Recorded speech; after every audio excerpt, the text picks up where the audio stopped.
شہر ہوتا ہے اور اس میں ایک ادبی شہر ہوتا ہے، اور اس میں ہمیشہ سے ایسے وجود ہوتے ہیں جو کہ ادیب سے بڑھ کے ہوتے ہیں، اور ان کی شخصیت جو ہے وہ ہر ایک کے لیے ایک یعنی ایک دوا کے طور پہ یا اس طرح کا سکون مہیا کرتی ہے۔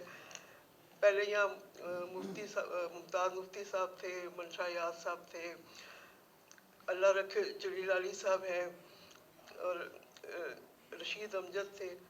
تو ابھی وہ زندہ ہی تھے رشید صاحب، تو نصیر احمد ناصر نے ان کے لیے ایک نظم لکھی تھی۔ انہوں نے لکھا تھا کہ تم شہر کی لائف لائن ہو۔